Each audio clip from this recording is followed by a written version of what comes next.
To Raphael for the invitation to, I suppose, chair this roundtable discussion on the theme of bringing together study abroad research and programmatic design and expectations.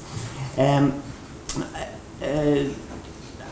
will begin just by explaining that I actually understood, rather than programmatic design, I read, for some reason, study abroad practices, but I guess programmatic design is very much integral to study abroad practices. So John and I are just going to give, I suppose, a few thoughts just to open up the discussion, but we very much want that we very much want full participation from everyone, so that it's not just all about us, but that we share ideas.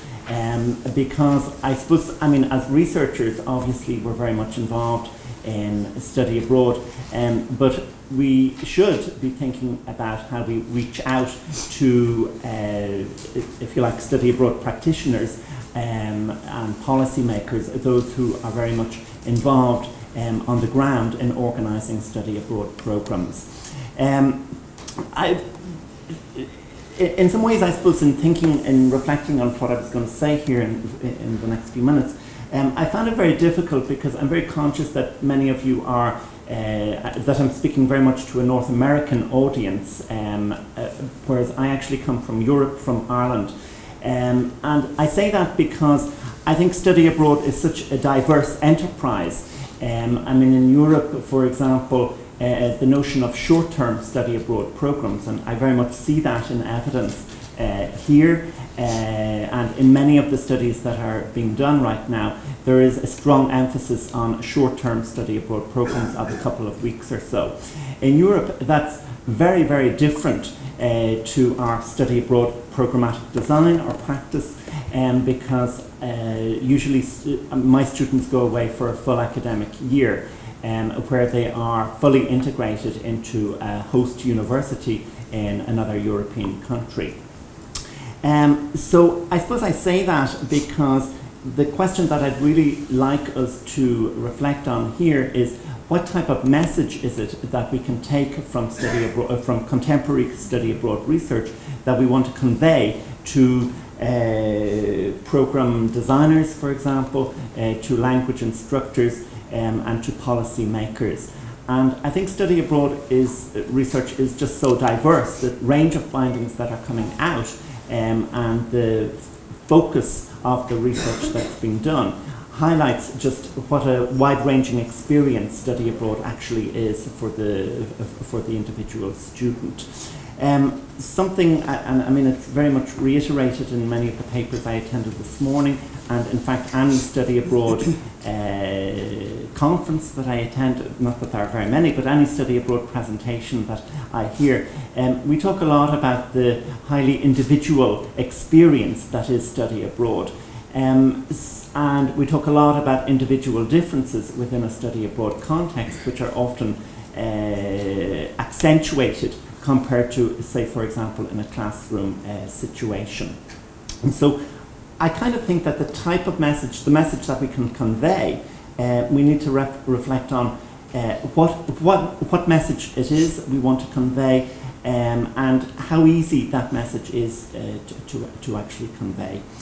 The other thing I'll say about when I think about program design in a study abroad context is that, I mean, the range, I've mentioned short-term study abroad, sending students away, for example, for a semester or full academic year.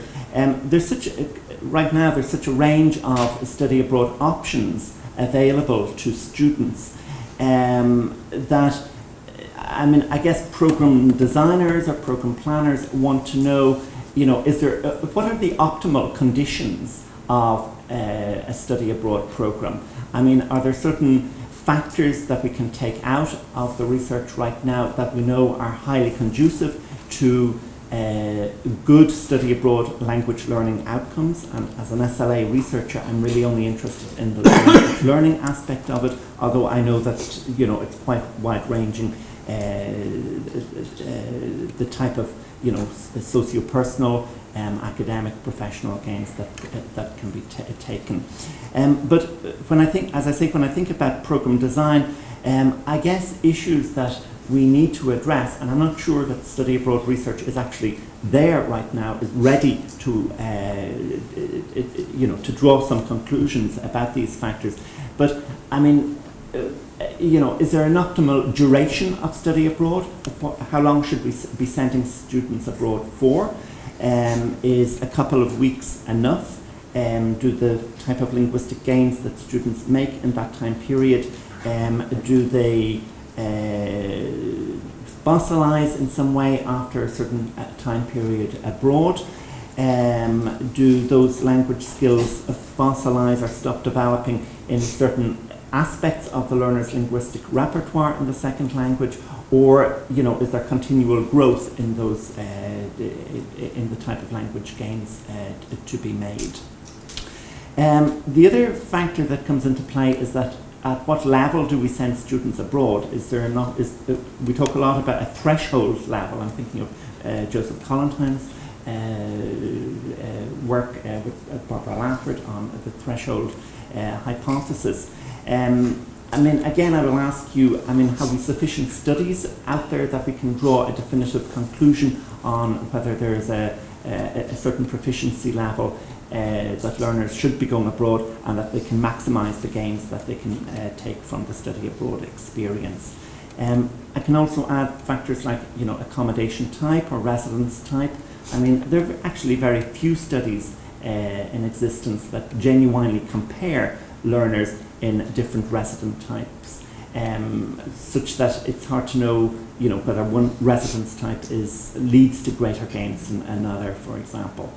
The learners' raison d'etre, why they're actually abroad, what they're doing abroad, is another factor. So just reflecting, on the studies that exist, we have a wealth of studies, but whether we can genuinely draw, as I say, definitive conclusions that and make them easily available to language practitioners, to students themselves, to policymakers, is another question that I think that we can reflect on here. So what I'm getting at is, what is the message we want to convey? What would that message actually look like? And how do we convey it, and to whom? In many ways, I believe passionately in how beneficial study abroad is, even if it's just for a short time period, even if it's just for a couple of weeks.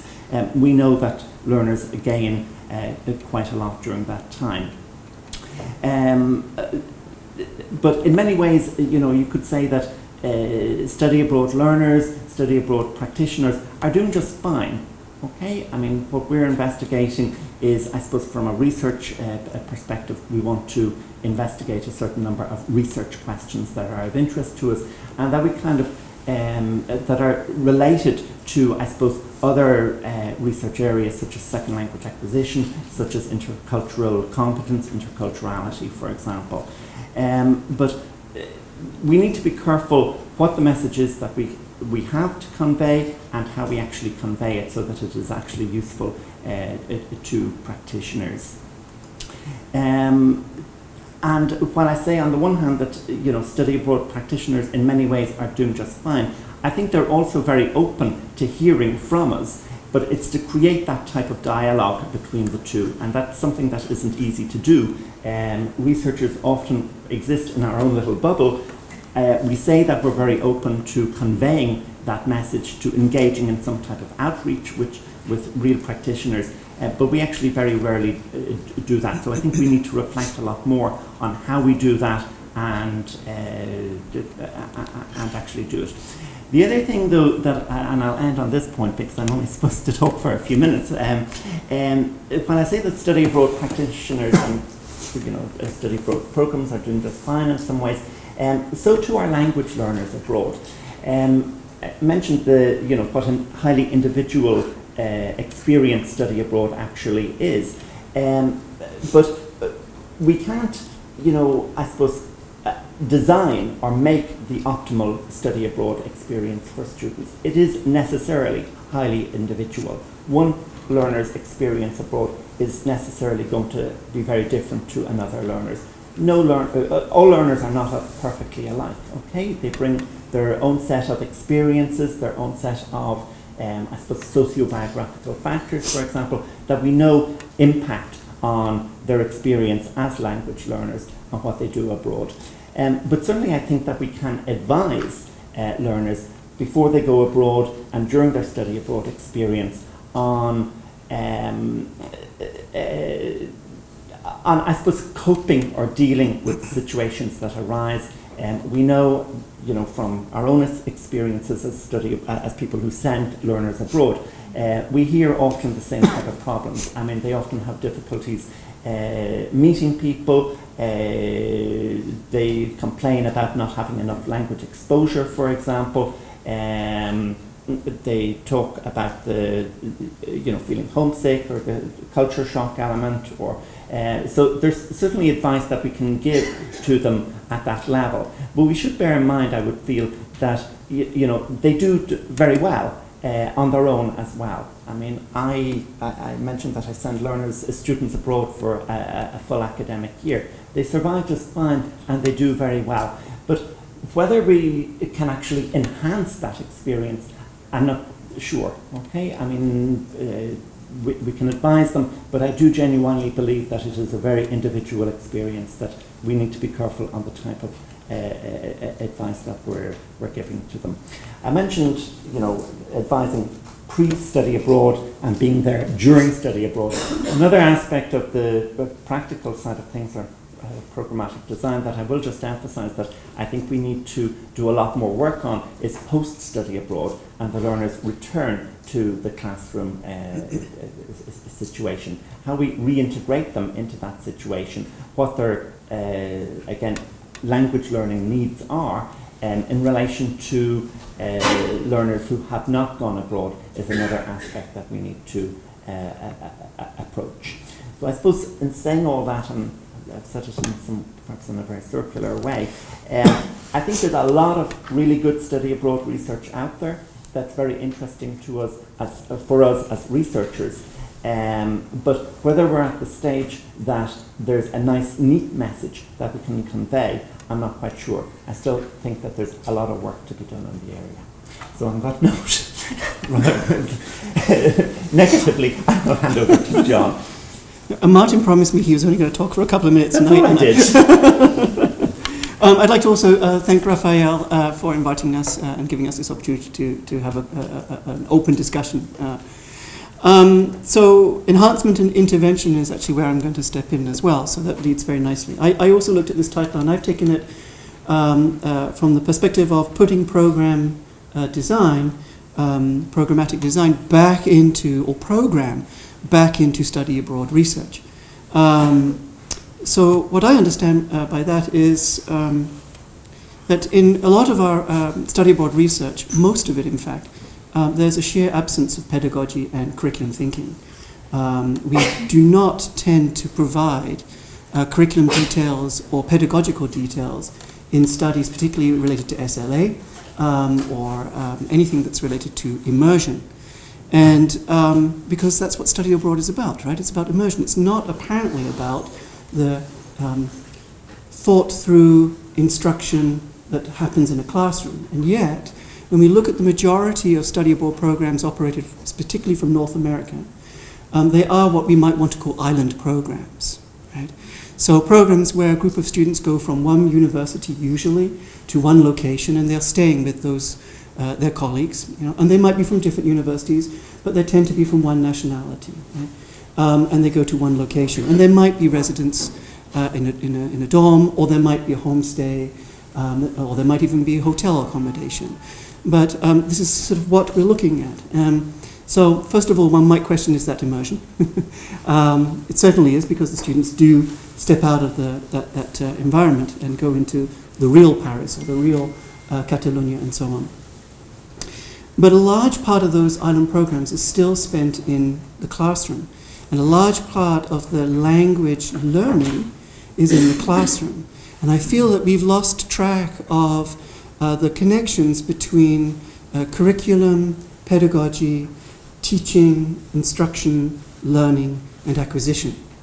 I think we kind of lost sight of that thread, and I don't mean it to be linear. It should be spiral and informing and backtracking and so on.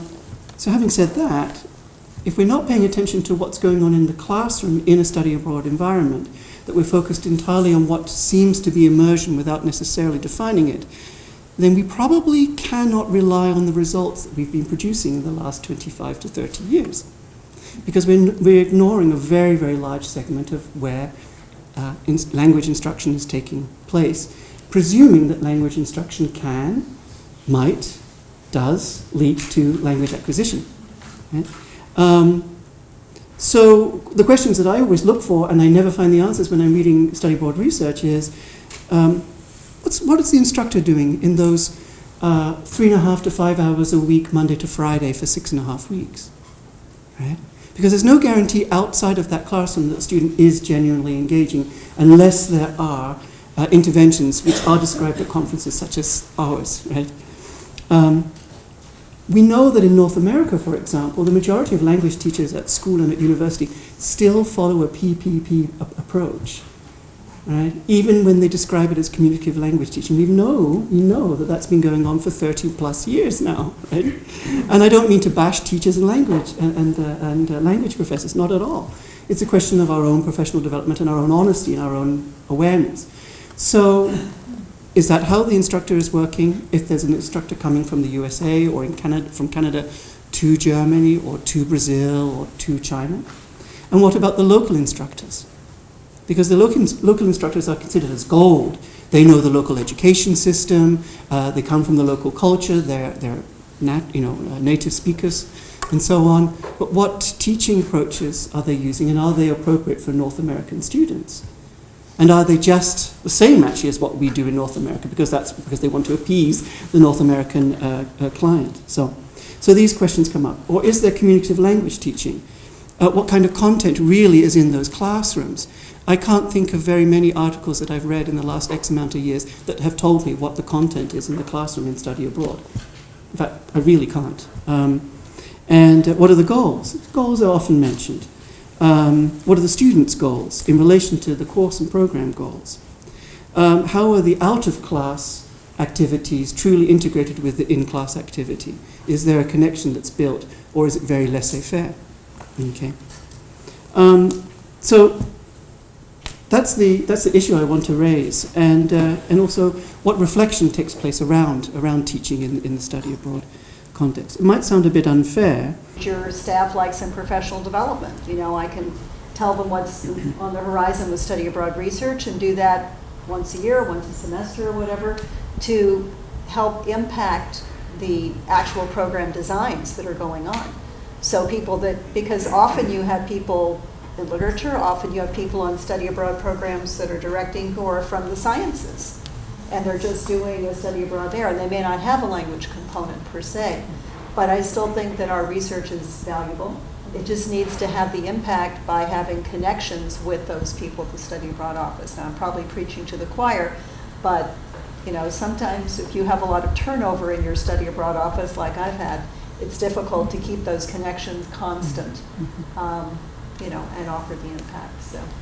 And collaboration as well across faculties, across disciplines would be very interesting. I know of some examples. There's one example of a very successful Spanish language biology program, I think in Kentucky, and that article came out in the early 2000s. And it shows a very interesting study abroad program where students started in the United States with learning Spanish for biology and for environmentalism, and then they actually took some environmental and biology courses in Spanish, and then they went to Central America, I believe it was Costa Rica, and had project work coming out of that, right? And that was started because of an accidental discussion in a hallway on a university campus, right? So, but it raises the idea that many of the directors, particularly from North American programs, are language teachers, and sometimes they're actually literature teachers, as you said, Barbara, right? And maybe they do need to talk to colleagues in political science and geography, because a lot of our students aren't majors and minors in the language area. One of the slides I showed this morning really spoke to that, in the sense that the word biology as a major was as large as the word German, which really surprised me when I first saw that result come out of the post-sojourn research that we did. So am I actually speaking to those students in a way that I could? And do I even have that language in the target language? Do I need to team up with colleagues to think about what that language might be? So taking that forward, that's an area of growth for programming. And we can achieve that by greater collaboration with colleagues in other disciplines. And, that's a very North American perspective. Yeah. I would caution, too, to some extent, in response to that last comment. I think we're talking about study abroad practitioners that are involved in research as only being the people who are actually on site doing the activity of teaching or guiding study abroad. And so I work at the Forum on Education Abroad. I think I have a unique perspective in this room in that we're a standards development organization and we're the professional association for the field of education abroad. So I work with practitioners when we're talking about directors of study abroad on campuses, deans of international education. And I think you need to remember, a lot of people in those positions also have advanced degrees. While their day-to-day work may not be research the way faculty members are, they do have some experience in it and knowledge about it and interest in it. And also I think sometimes we publish an academic journal to Forum that I am an editor of, and we often get submissions from faculty who only know their own program well. And so working with your study abroad office and your director of study abroad or vice provost of study abroad or whoever gives you a different perspective of how to put your program into context so you can do things like compare pedagogies, length of times, accommodation situations, because there is value in that to the people who are thinking about the overall internationalization of your campus and wanting to know not necessarily what's the best because their hands are tied, but where's the best allocation of my energies because my hands are tied, I think is something that would be useful to those people. And they do try to read this research as much as they can, and I think would be interested in being more involved in it. So I think there's the opportunity for a lot more collaboration from the language acquisition and intercultural side of it, and the people who are really experts about how do you structure programs, how do you design programs, how do you make them run and function and keep students safe while you're doing that too, are all considerations and factors that I think sometimes on the research side of things gets overlooked and glossed over. But it is also about creating that dialogue, and very often that, because we're all so busy, that dialogue simply doesn't exist. So as Barbara was saying, having an impact, and we talk a lot in Europe about research impact these days, so even just once or twice a year talking to staff in international education offices, that's a very positive thing to do. Absolutely, I agree, but I think it's all about creating that dialogue, and so far that hasn't happened very much. And one way that dialogue happens is through the written text, right? The research that's produced. And one of the most significant developments, I think, in our field was Celeste Kingage's synoptic text, right? Her survey of research in study abroad. It's an excellent work, but it also raises the question that we probably need more of that kind of work, that kind of synoptic text, and probably one that's even more focused in having a dialogue with practitioners. So I think that's something that we need to strive towards. Yeah. This sort of goes, I don't know if maybe I'm the only person who has challenges with this, but I've found, I'm very interested in using research to develop interventions for study abroad, and I talked about this a little in my presentation earlier, but I found that when I'm trying to do this, it's not, I'm also working against these perceptions of what study abroad is that don't match what my perception is as a researcher designing a program. So, the student's perception and the Global Education Office's perception and the perception of programs I'm partnering with abroad fit a model of, depending on who it is, either it's transformation or it's, another number to tick for our internationalization efforts, or it's, a certain number of classes and trips, or all these various things. And so, personally, I've had a hard time, and, my perspective is that it's developing relationships in language and intercultural learning, and sometimes these don't seem to match very well, and so I feel like we're not really communicating from the same sort of ideologies, really. So if anyone has ideas how to make that work better, I would love to know. Can you think about that? It raises the question of marketing, how study abroad is marketed, and certainly in the North American perspective. So about this time last year, for a completely different reason, I was looking at small colleges, modern language department websites at small colleges in the US and Canada. And very quickly you would find yourself on the study abroad page. And about 50% of the time it was a group of young white-faced people leaping and smiling with a landmark behind. And then 50% of the time it was a diverse group of students leaping, smiling with a landmark behind. And that image is the first encounter possibly with study abroad, right? And I think that differs greatly from what a lot of the practitioners, the directors, the instructors and the professors, and the homestay parents and so on actually have of study abroad. But it might be an effective marketing tool, but it's something that I think needs to be looked at and as well. So, yeah, but that leaping. So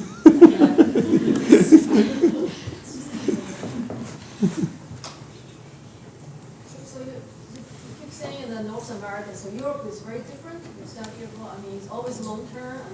Yeah, generally. We have the Erasmus funding. Yeah, they still jump and raise their hands. Oh yes. Yeah, we have that in common. The Erasmus exchange program. It's now called Erasmus Plus. University language students and even non-language students. That's the funding program that allows them to go abroad to another European Union country. But it is generally for one semester or a full academic year. So my point, I suppose, about that is that when I think about study abroad as a practitioner, it's very, very different to one of you who perhaps directs a study abroad program for a couple of weeks or so. And again, I suppose going back to my point, what message is it that we can convey? What is it that we want to say? When I'm listening to you here, my sense is that the students on a short-term study abroad program with a director being accompanied, that students are very, they're not alone, okay? Whereas in Europe, I send them abroad by themselves and hope that they come back alive in 1 year's time. And my point is that they do just fine on their own. Whereas your learner's experience of study abroad may be very different because they're very accompanied. And sure, I'm interested in the programmatic element of, the pedagogy element, what's happening in the classroom, all of that. But I will say, why are we sending students abroad? Sure, classroom instruction abroad is probably going to be useful or important, but it's what they're doing outside of the classroom is also very interesting, because that fundamentally is what distinguishes the study abroad, the target language community, from learning in a classroom situation here. So that's fundamentally what's different. And I very much agree with John that, we're interested in language acquisition. So how are they processing the language? How are they using the language? And for me, sure, it can happen in the classroom situation, but it's much more interesting to find out what they're doing outside of the classroom situation, how they're surviving, who they're speaking to, what they're talking about, how integrated they are. We're talking a lot now about social integration, how their identities develop. There's so much happening outside of that, classroom situation that we should also be interested in. And what message it is that we can convey to practitioners, to program designers. I don't think we should solely be focusing on the classroom organisation or the pedagogy. I think it's the whole study abroad experience that's so important. And that's why I was emphasising, I mean, it's such an individualistic experience, and we really need to convey that and emphasise that. I mean, the experience, we can't generalise in any way, I think, across all learners. But we also have to keep in mind too that the classroom isn't like, you know, like the classroom at home and the classroom abroad. There's probably many study abroad programs short term in the U.S.